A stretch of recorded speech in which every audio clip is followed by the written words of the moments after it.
Social expectation drowns us all inside. What you have should be what I want, 'cause what I have just ain't alright. The clothes I wear, the way I comb my hair, how I live, oh, I don't care. Bismillahirrahmanirrahim. We come to the final moments of both these two great personalities.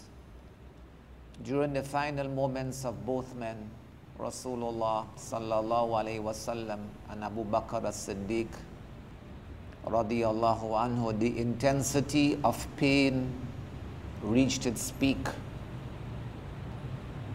The daughters of both men were present with them during their final moments, and they expressed their grief at the situation.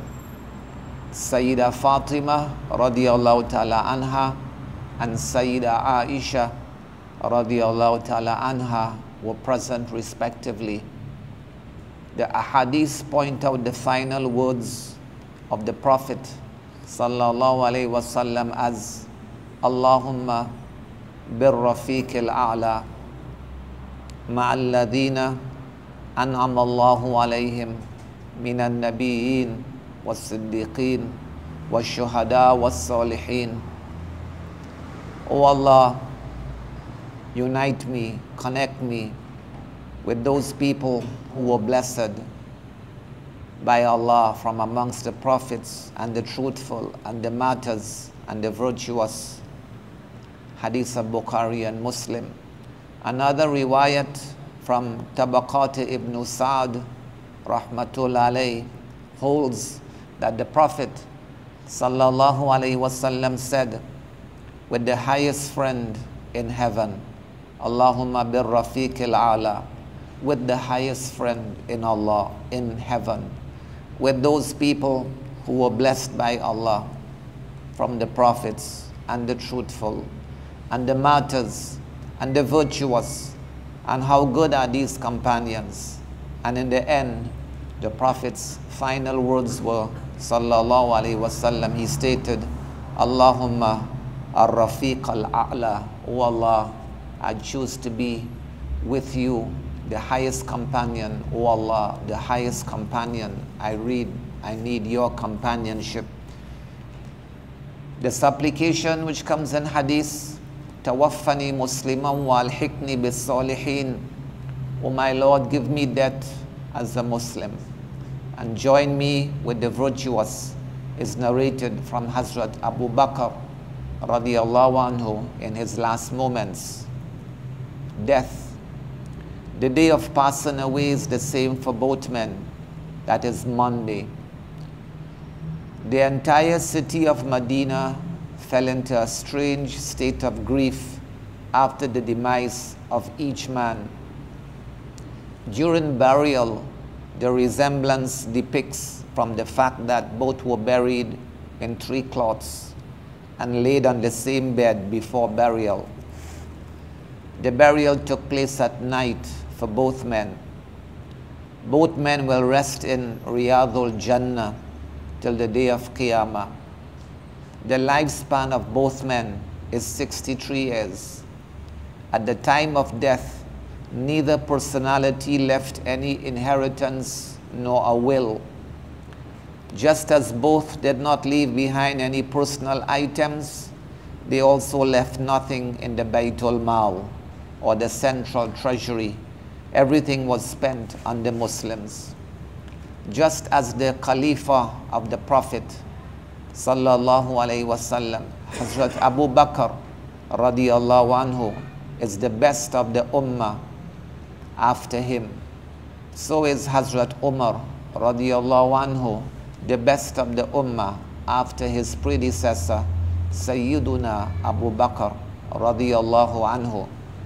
The height of resemblance, all the dimensions detailed above make it clear that Hazrat Abu Bakr's life radiyallahu anhu shared amazing resemblance to that of the Prophets sallallahu alaihi wasallam.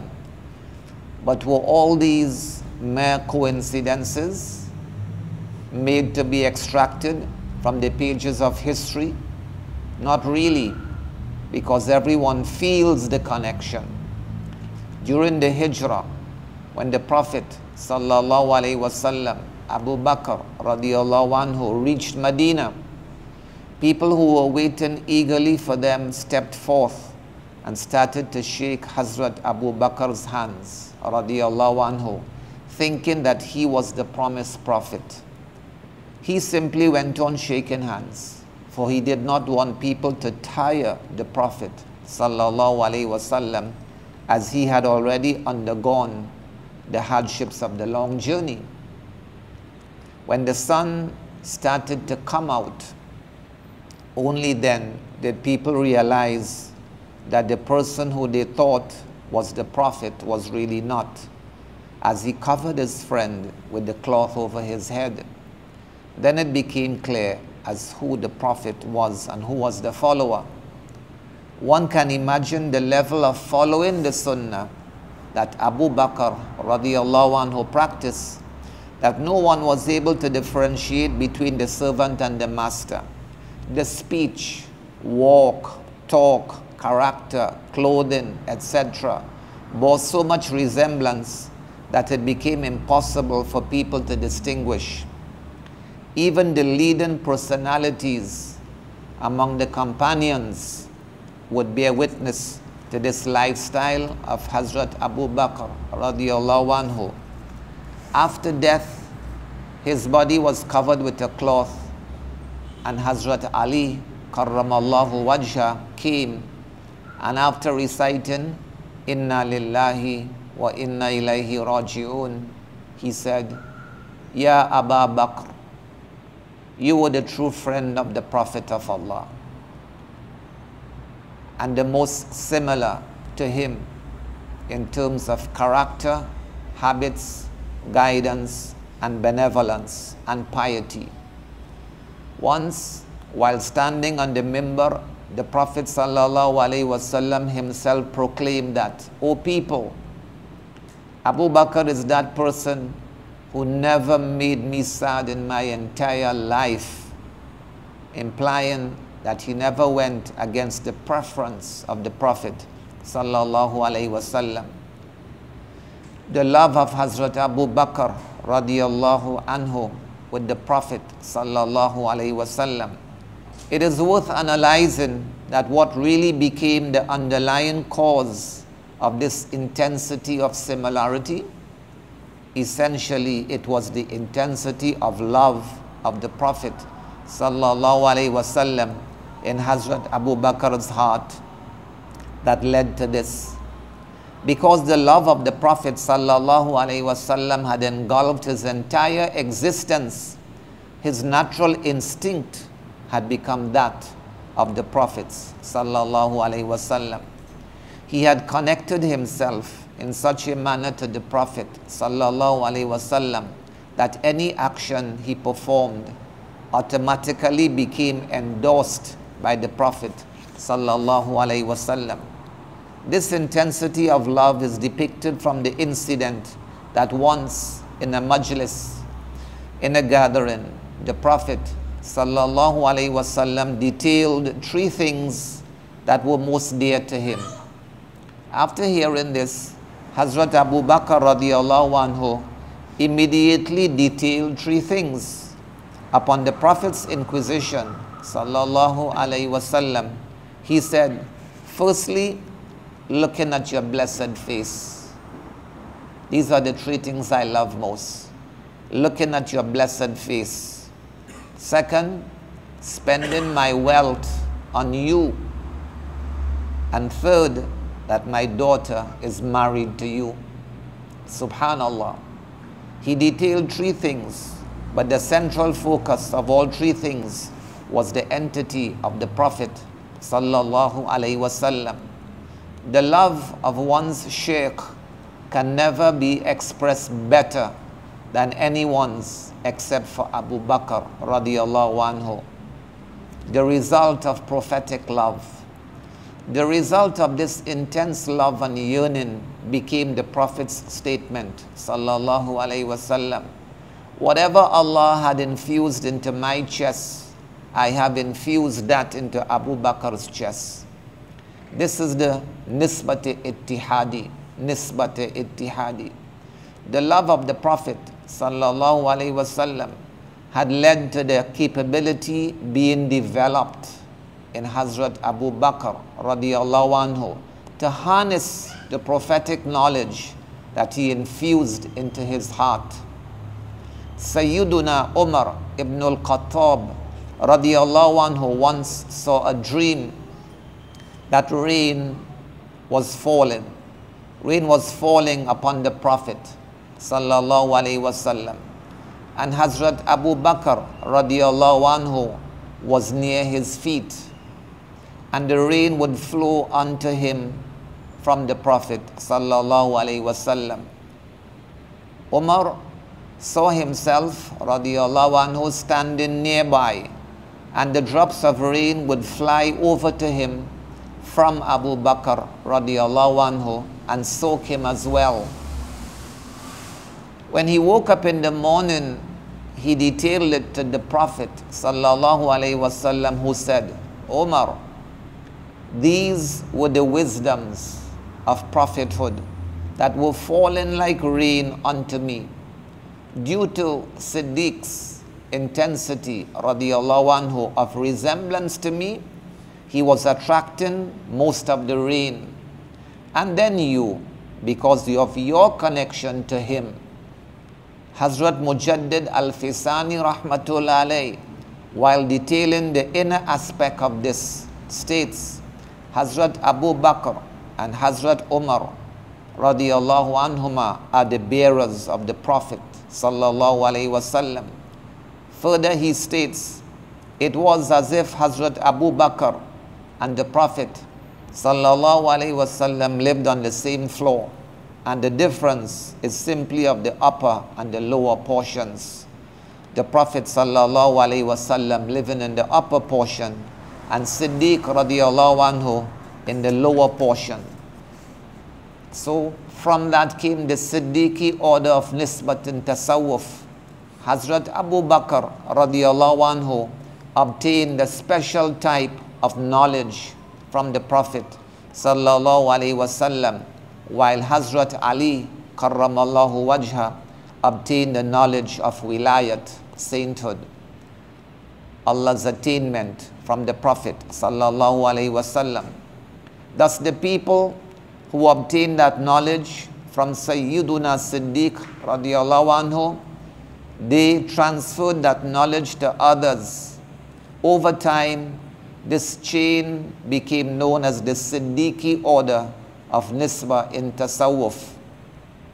Later on, when another pious wali entered the chain, Khwaja Bahauddin Naqshbandi Bukhari rahimahullah, only then did this chain become known as the Naqshbandi order. However, the pioneer and leader of this order is none other than Sayyiduna Abu Bakr radiyallahu anhu. Rule of thumb, for the seekers of this path of Tasawwuf, the example of Hazrat Abu Bakr radiyallahu anhu is the most perfect one. Firstly, such a salik should strive to attain perfection and intensity in the love of his shaykh. Secondly, he should adopt the sunnah habits in every aspect of life, because the imam of this order is Sayyiduna Siddiq radiyallahu anhu. He attained the nisbat through this modus operandi. Thus it becomes a rule of thumb for everyone following him. Whoever does so shall definitely reach the destination of nisbah one day. So far we have been speaking about the nisbah. From here, Hazrat Maulana Zulfikar Naqshbandi, Damat Barakatuhum wa Afiyatum, he now goes into the second section, which is how to get that nisbat, attaining the nisbah. This is what begins from today. Attaining the nisbah. Allah Ta'ala has instilled the ability to attain the nisbah within every one of us. Everyone can attain it, but hard work and sincere yearning are prerequisites for it. Prophethood is something that is granted, but the light and the nur from the Prophet sallallahu alaihi wasallam is something to be earned and can be earned. Allah Ta'ala states, وَالَّذِينَ جَاهَدُوا فِينَا لَنَهْدِيَنَّهُمْ سُبُلَنَا. And those who strive and make mujahada for us, for our sake, surely we shall give them hidayat and guide them unto our pathways. Thus we know that the one who yearns for the nisbah and strives, he shall never remain devoid of it. The noble friends of Allah, the honorable mashayikh, guide us in this line. There are some ways to attain the nisbah with ease, while there are some things that shall hinder advancement on this path. Both of these are outlined ahead. But before, it is necessary to denote what a sincere yearning means. The sincere yearning and willpower, two things. The basic ingredient of attaining the nisbah is a sincere yearning, longing and fervor and desire and zeal to attain the destiny before embarking upon this journey. This phrase is a compound of two words, sincere and yearning. Thus one should have a yearning, but it should be sincere as well. The first step to anything is yearning. The second is striving. One is talab and then one is effort and mujahada. And the last is attaining. How can one attain something as glorious as the pleasure of Allah without even having a yearning and longing for it? Remember that one can attain numerous things without having a yearning for them. But to attain Allah is impossible without yearning and longing. Allah Himself states in Surah Hud, أَنُلْزِكُمُوهَا وَأَنْتُمْ لَهَا كَارِهُونَ أَنُلْزِكُمُوهَا وَأَنْتُمْ لَهَا كَارِهُونَ. Should we impose it, the guidance and hidayah on you, and you should be such that you dislike it in such a state? No. Hence the first step is yearning. The next step is to refine it into a sincere yearning, two words. It means to have a completely pure and clear intention to attain the nisbat of Allah Ta'ala, free of any hesitation. Just as a disciple would go to his sheikh for years, but did not attain anything at all. And so he complained to his sheikh about this one day. His mentor asked, "What do you imply by islah, rectification?" To which he said, "Hazrat, the blessing that I will attain from you, I will spread it unto others." The Sheikh said, "The fault lies in this niyat, intention of yours. You wish to become a Sheikh from the first day. What will you ever gain then?" So your niyat was never correct. So one should clear the heart of this evil intention and simply intend to learn how to obey the Lord, the Master, and learn how to thank Him should be the niyat. Alongside a sincere yearning, one must possess intense zeal, implying intense willpower. If someone yearns a lot, but does not possess any willpower to attain the goal, he can never achieve it. To attain the glorious nisbat with Allah Ta'ala, one needs immense determination. A person should burn all his ships and engage in self-control. This is within his control. But to gain but to grant the nisbat is in Allah Ta'ala's. The pious saints have noted that until the seeker becomes a wreaker of self-annihilation, he cannot attain anything. This statement implies that one should have the willpower to leave anything. One should have the willpower to leave anything in the course of his duty towards attaining the nisbah. Hazrat Khwaja Muhammad Masoom Rahmatullah alayh a pious saint, states, what is tasawwuf? Tasawwuf is another name for anxiousness. If there is no anxiousness, there is no tasawwuf. This implies that a person should remain anxious, that every passing moment should be spent in the dhikr of Allah Ta'ala and His obedience. Anyone who leaves this worry deters from the path of tasawwuf. Once a man came to become a murid of Hazrat Abdul Raipuri Rahmatullah alayh.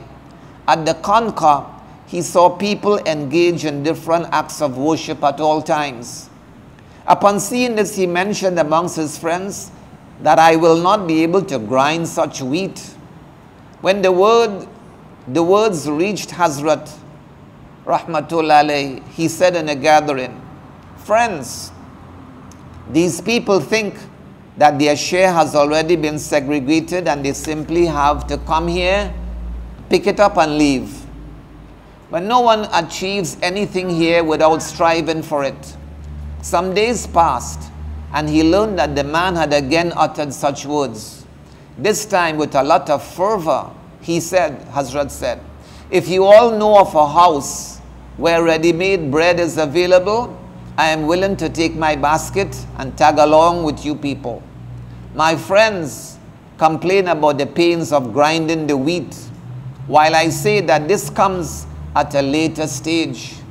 First the land is tilled, then the seeds have to be scattered all over and watered. Then the finished crop is cut, then the wheat separated, and then the turn for grinding it into flour comes. Then the flour is ground into prepared dough, and then the dough needs to be cooked. After being cooked, one needs to tear off a piece and put it into his mouth. After all this endeavor, if it is digested, then it is a blessing of Allah. Otherwise, it can come right back out through vomiting. Someone once said, Hazrat, a mother is so merciful that she wakes up the sleeping child to feed it. The mashayikh are more merciful than a mother. Why not keep such hopes with them? Hazrat replied, the duty of the mother is to only hold the baby to her breast. If the child does not suckle, then is there a lack in the mother's mercy? Thus it is known that willpower and sincere yearning are the stepping stones of this path. Willpower and sincere yearning are the stepping stones of this path. None of the mashayikh possess a remedy for lack of determination or sluggishness. According to Hazrat Thanvi Rahmatullah alayh, the cure for laziness lies in liveliness. It's the only cure, says Thanvi Rahmatullah alayh. The cure for laziness lies in liveliness. The Naqshbandi Nisba is such an established one that the Mashayikh write, other than the laziness of the seeker himself, nothing stands in his way, only his laziness. There is a common misconception amongst the people that those who possess this light can control anyone's will and thus automatically instill the ability to attain the nisbah. This is foolish thinking.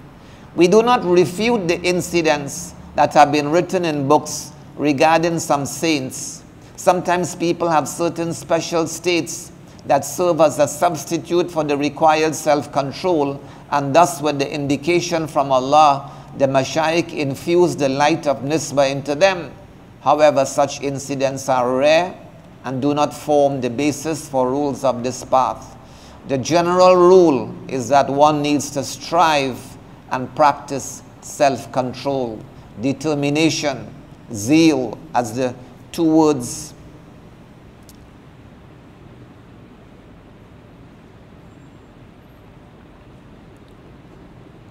these are the two words that we should remember. Willpower and sincere yearning, stepping stones of this path. Willpower and sincere yearning, two stepping stones. We do not okay. The general rule is that one needs to strive and practice self-control, while the guidance and prayer of the Shaykh act as a supplement and a help. Clean in the inner. Once a person has made a strong commitment, the next step is to clean the inner. This process is twofold. Firstly, cleaning whatever impurities exist, and secondly, protecting oneself from any further impurity. To clean the existing impurity, we utilize the guidelines of attaining the nisbah while we remain conscious to accomplish the second task. When we are able to achieve this twofold state, the light of nisbah begins to shine within us. So guidelines of attaining the nisbah. Everyone who aims to achieve the light of nisbah should adopt the following principles. It is hoped that Allah Ta'ala would make him reach his destination with ease. Number one, remaining in a state of wudu. Allah Ta'ala holds purity and cleanliness very dear to him. Allah states, Inna Allaha yuhibbut tawwabin. Allah loves those who make tawbah. Wa yuhibbul mutatahhirin. He loves those who keep themselves pure. The Prophet sallallahu alaihi wasallam said, the basis of religion is purity. He also said, cleanliness is shatrul iman, half of faith, mishkat. Thus the first step towards the nisbah is purity. And the very goal of tasawwuf is to clean the inner self inside. However, the first step is to clean one's external. The seeker who devotes himself to keeping his external clean will have the effects of it reflected on his inner and thus reach his destination with considerable ease. This is why the Mashayikh instruct their disciples to remain in a state of wudu.